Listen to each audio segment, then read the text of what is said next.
All right, we're live and it is December the 15th, and we are getting ready to start. If you have your book, we're on page 448, and we left off with the paragraph that we're starting on. And it's a really important thing that Paul is saying here because this one applies very much today. And as we get to the Apostle of Colossians, then we will see that it also is a topic there. And so Paul knew that the object of a person's thoughts colored individual character. Now think about that. Your thoughts color your character, and that's absolutely true. Your things that you bring with you from past experience color it. Um, any type of I don't like this person prejudice, any type of I was treated badly before. Now, how many of you have ever heard, I went to a church and they were all hypocrites, or they were all this, or they were all that, so I'm never going back, right? So, so it's a true statement. Your thoughts color individual character. And so the struggle with living for Christ is to also, when we talk about dying to self, we talk about you are reborn, you start over, all these things, then a hard step is leaving behind those past and don't let those thoughts color the thoughts that you have today.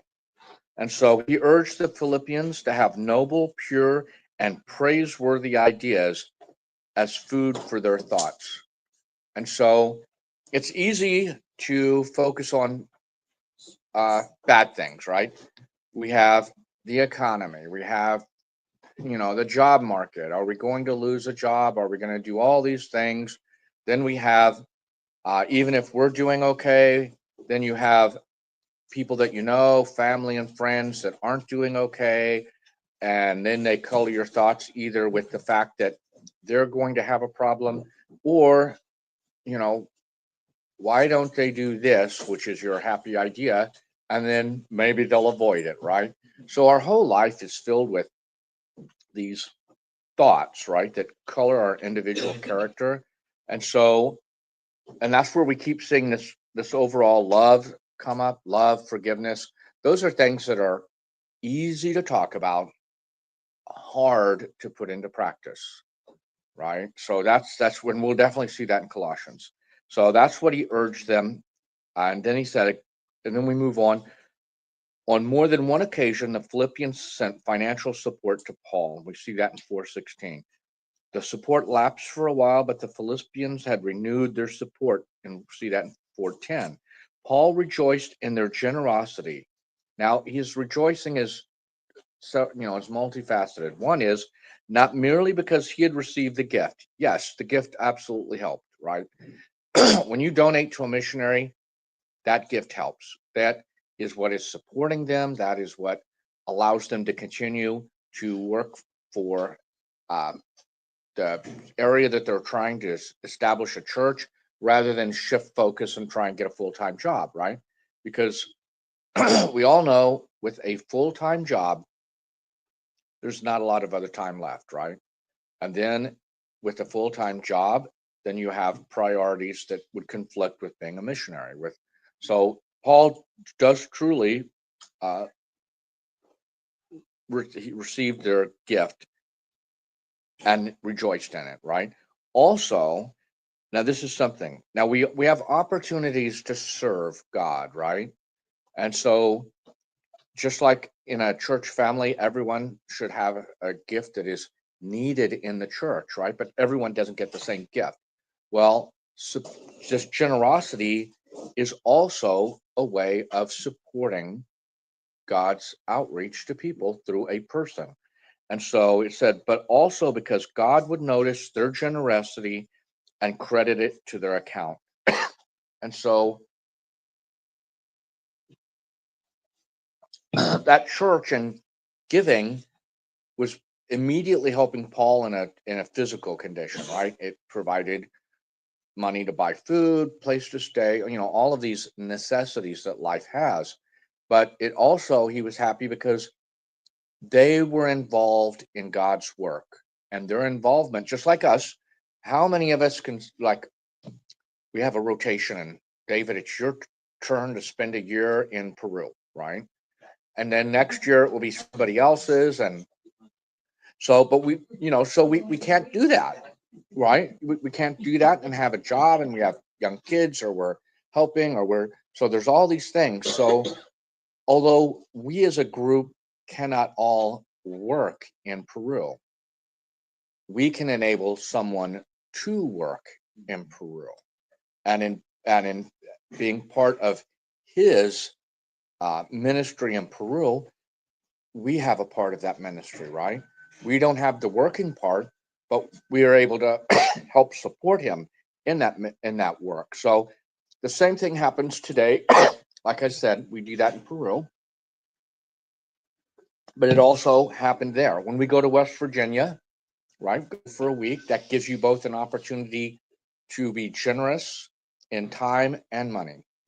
And it also helps hopefully reinvigorate you and see there is worth in what we're doing, right? It makes a difference. You can see firsthand people are being reached, and you can be part of that. So all the way around, when we look at the New Testament, there was always encouragement given to both supporting and to lending a hand, to actually going and helping. So in conclusion, Paul concluded with a personal greeting to all the Philippian believers. He also sent greetings to the Philippians from some converted slaves who had been members of Caesar's imperial family. He ended with a grace benediction. And so then we see, not like I always said, I like the outlines, because the outlines condense the book into a format where you can see it by topic, and you can go, if we look and we see a rejection of legalism, we see it's in chapter 3, 4 to 6. And so it gives a nice summary of what's being discussed in the letter, but it also helps us if you're looking for a topic, you're like, I want to know about this. It gives an easy way to see where that topic would lie in each book. So now we're moving on to the epistle to the Colossians. And so we get a little bit about the city. So Colossae was located in the southwest corner of Asia Minor in the Roman province of Asia, 100 miles east of Ephesus. And so it's a really nice area. I liked it. It had rolling hills, it had some pronounced geography, and it had a lot of, when you're up higher, it had a lot of visibility. It wasn't just flat or all wooded or anything. So it was 100 miles east of Ephesus. And now these other cities, I always mess up. The cities of Hierapolis and Laodicea were nearby. Colossae, Hierapolis, and Laodicea were situated on the Lycus River Valley. Now that's important. And even in the U.S., when we were settled, 1,600 years later, there were things that were important. Water, right? Because water enables you to have farm. It allows you to have a agriculture, and allows you to have animals. The other thing that water allows is transportation, right? If I want to move something big and heavy, I don't want to drag it, right? And even in with wheels, something has to drag it. And so if you have a river, you can transport something to the coast. So a river is a really transportation important. It's not just the fact that it allows agriculture, has animals, but it would be important for movement. And so even today, we see all these big cities, Memphis, St. Louis, you see Baltimore, they're either, touching a coastal water, they're touching a river water, and with few exceptions, that is the way everything's built, with the exception of Atlanta, right?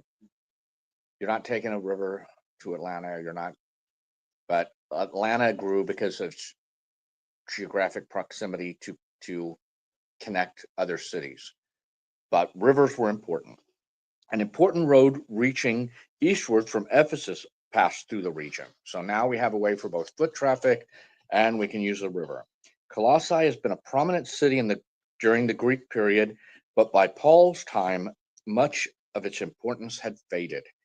And that's what we see with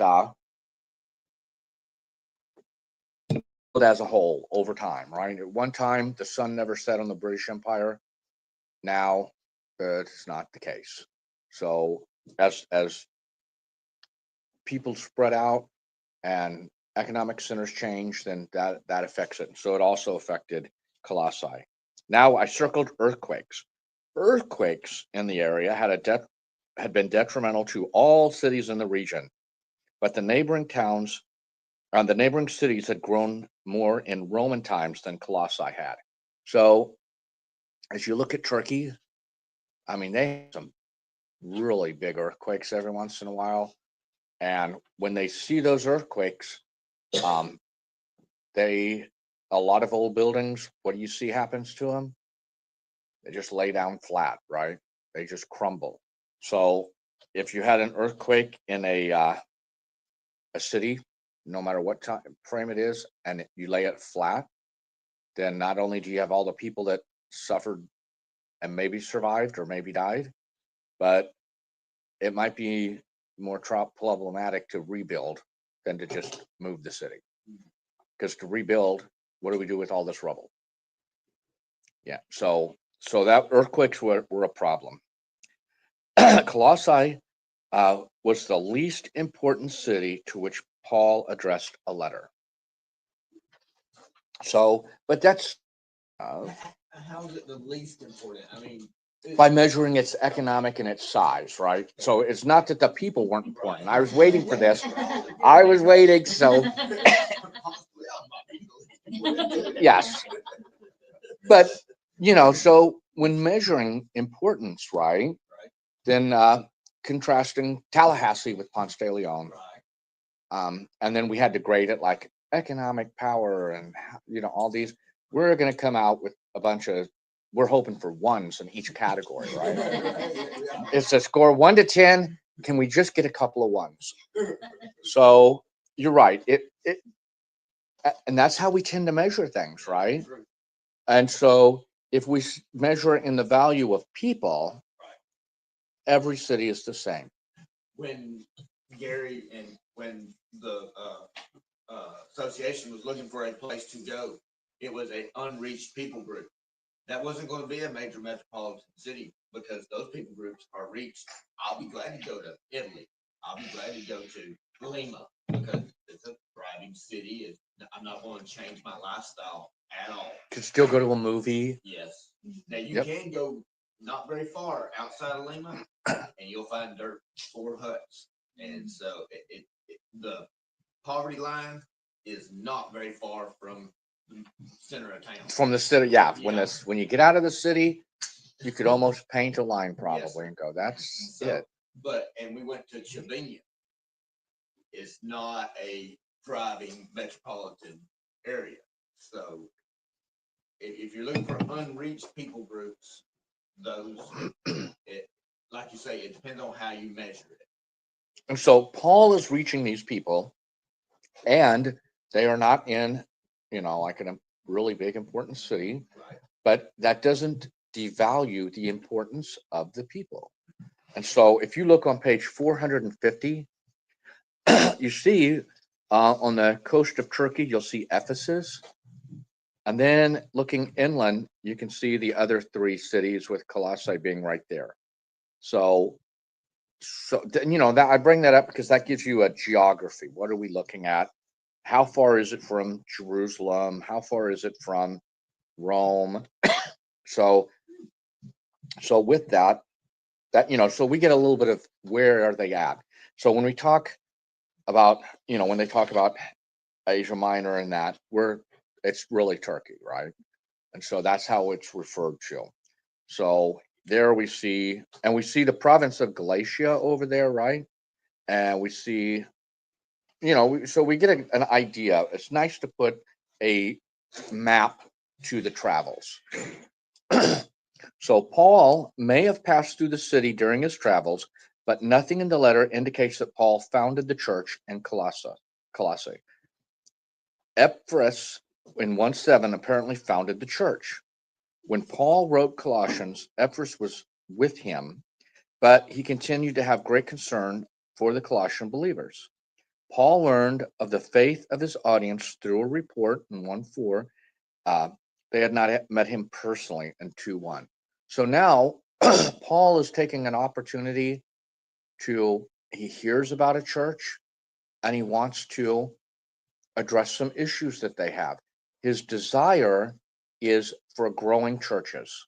His desire isn't to build Paul's church empire, right? It's not the mega churches of the first century and Paul is traveling around trying to grow that. No, he is trying to help autonomous churches stay focused on Christ. And so that's hopefully the effort of every missionary outreach is you are trying to build up a church to become self-governing and self-supporting. Because at the time the church in Peru becomes both self-governing and self-supporting, what can we do? Exactly, right? Now we can move a focus to somewhere else. So Paul's effort here is to try and help a church grow.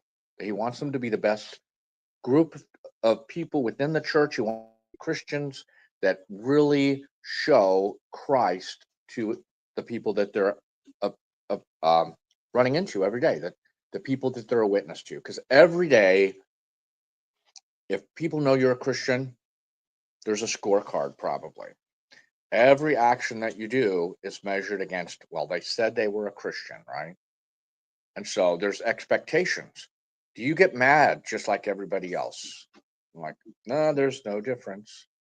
Do you, so there's these, as you talk to people and you say, I'm a Christian, and you say, being a Christian saved my life, changed my life, not only saved it, but it changed it, then how can I see a difference? I mean, don't tell me how it changed your life. Let me see how it changed your life. And if I see that you are different, then I'll be more interested in wondering, how did you change like this, right? So Colossae was probably evangelized during Paul's long stay in Ephesus. Um, Epaphras may have been converted during this time and might. Now we see a bunch of mays and might.